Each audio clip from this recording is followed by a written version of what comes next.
To understand why my mother and I were out at Whitlock Lake, I have to give you a little background on us.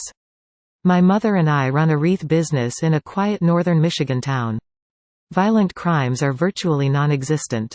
It was fall. Around this time of year the forests in Michigan become rich with color. This day was full of warmth and color.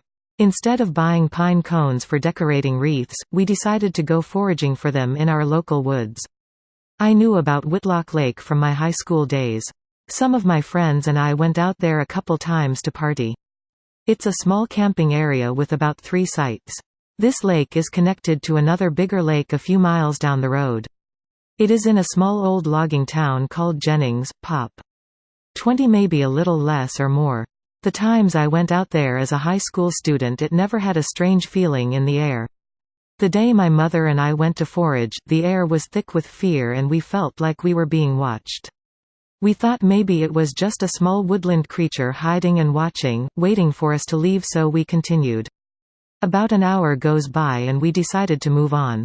We moved to where the forest meets the water. There are cute tiny little baby pine cones that we use for our tabletop wreaths.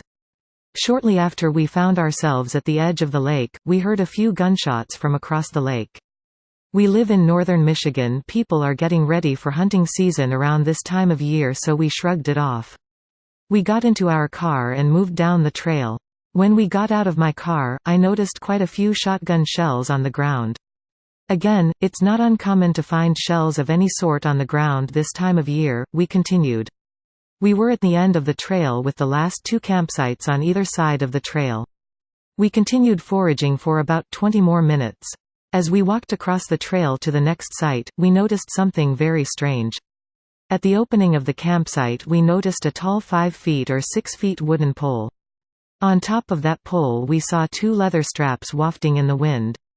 To us that was strange. Why would someone want leather straps on a pole?